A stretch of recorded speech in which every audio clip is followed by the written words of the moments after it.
लैलतुल क़द्र की रात और 83 साल की इबादत का अज्र। अस्सलामु अलैकुम वरहमतुल्लाहि वबरकातुहू। रमज़ानुल मुबारक का आखिरी अशरा शुरू होते ही एक ऐसी अजीम रात आती है जिसकी फ़जीलत कुरान मजीद में बयान की गई है। इस रात को लैलतुल क़द्र कहा जाता है। ये वो मुबारक रात है जिसके बारे में अल्लाह ताला ने फरमाया, लैलतुल क़द्रि खैरुम मिन अल्फ़ि शहर, यानी लैलतुल क़द्र की रात 1000 महीनों से बेहतर है। अगर हम 1000 महीनों को सालों में तब्दील करें तो तकरीबन 83 साल और 4 महीने बनते हैं। सोचिए, अगर किसी मुसलमान को लैलतुल क़द्र की रात मिल जाए और वो उस रात में इबादत करे तो उसे ऐसा अजर मिलता है जैसे उसने 83 साल से ज़्यादा इबादत की हो। ये अल्लाह ताला की बहुत बड़ी रहमत है। लैलतुल क़द्र कब आती है? नबी करीम सल्लल्लाहु अलैहि वसल्लम ने हमें बताया कि लैलतुल क़द्र रमज़ान के आखिरी अशरे की ताक रातों में तलाश करो, यानी 21वीं रात, 23वीं रात, 25वीं रात, 27वीं रात और 29वीं रात। इन रातों में इबादत करने वाला शख्स लैलतुल क़द्र की बरकत पा सकता है। इसीलिए नबी करीम सल्लल्लाहु अलैहि वसल्लम रमज़ान के आखिरी अशरे में इबादत को बहुत ज़्यादा बढ़ा देते थे। लैलतुल क़द्र की अहमियत। ये वो रात है जिसमें फ़रिश्ते ज़मीन पर उतरते हैं, अल्लाह ताला की रहमत नाजिल होती है और बंदों की दुआएं कबूल होती हैं। इस रात की इबादत इंसान की पूरी ज़िंदगी बदल सकती है। अगर कोई शख्स खुलूसे दिल से अल्लाह की इबादत करे तो उसके गुनाह भी माफ़ हो सकते हैं। लैलतुल क़द्र में करने के 3 अहम आमाल। अब सवाल ये है कि अगर हमें लैलतुल क़द्र की रात मिल जाए तो हमें क्या करना चाहिए?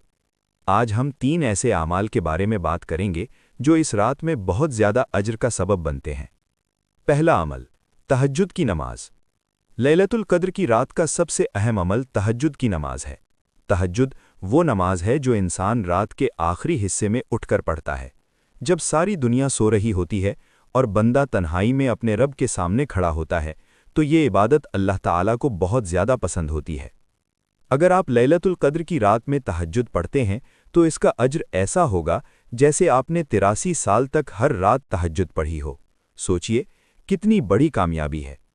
इसलिए कोशिश करें कि इन रातों में कम से कम 2 या 4 रकत तहज्जुद ज़रूर पढ़ें। दूसरा अमल, सदका देना। दूसरा बहुत अहम अमल है सदका देना। सदका देना इस्लाम में बहुत बड़ी नेकी है। अगर कोई शख्स लैलतुल क़द्र की रात में सदका देता है तो उसका अज्र ऐसा हो सकता है जैसे उसने 83 साल तक सदका दिया हो, चाहे वो सदका थोड़ा ही क्यों ना हो। मसलन, किसी गरीब को खाना खिला देना, किसी ज़रूरतमंद की मदद करना या मस्जिद में कुछ रकम दे देना। ये छोटा सा अमल भी अल्लाह के यहाँ बहुत बड़ी नेकी बन सकता है। तीसरा अमल, ज़िक्र और इस्तिग़फ़ार। लैलतुल क़द्र की रात में अल्लाह का ज़िक्र करना बहुत बड़ी इबादत है। आप ये ज़िक्र पढ़ सकते हैं, अस्तग़फ़िरुल्लाह, सुब्हान अल्लाह, अल्हम्दुलिल्लाह, अल्लाहु अकबर। और ख़ास तौर पर वो दुआ जो नबी करीम सल्लल्लाहु अलैहि वसल्लम ने लैलतुल क़द्र के लिए सिखाई, अल्लाहुम्मा इन्नका अफ़ूवुन तुहिब्बुल अफ़्व फ़अफ़ु अन्नी, यानी ए अल्लाह, तू बहुत मुआफ़ करने वाला है और मुआफ़ी को पसंद करता है, बस मुझे भी मुआफ़ फरमा दे।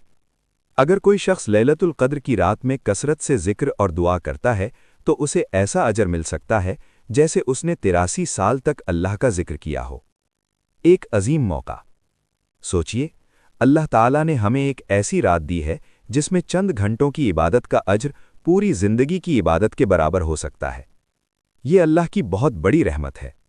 बहुत से लोग पूरी ज़िंदगी इबादत करते हैं लेकिन उन्हें इतना अजर नहीं मिलता जितना लैलतुल क़द्र की एक रात में मिल सकता है। हमें क्या करना चाहिए? रमज़ान के आखिरी अशरे में हमें चाहिए कि रातों को ज़्यादा से ज़्यादा इबादत करें, कुरान पढ़ें, नमाज पढ़ें, सदका दें और अल्लाह से दिल से दुआ करें। क्या मालूम यही रात हमारी ज़िंदगी की सबसे कीमती रात बन जाए। इख्तिताम। अगर आप चाहते हैं कि अल्लाह ताला आपके गुनाह माफ़ करे, आपकी दुआएं कबूल करे और आपको बेशुमार अजर अता फरमाए, तो रमज़ान की ताक रातों में इबादत को ज़रूर बढ़ा दें। शायद इन्हीं रातों में आपको लैलतुल क़द्र नसीब हो जाए। अगर आप भी इस मुबारक रात को हासिल करना चाहते हैं तो कमेंट में लिखें, या अल्लाह, हमें लैलतुल क़द्र नसीब फरमा। अल्लाह ताला हमें लैलतुल क़द्र की बरक़ात अता फरमाए। آمین۔ والسلام علیکم ورحمۃ اللہ وبرکاتہ۔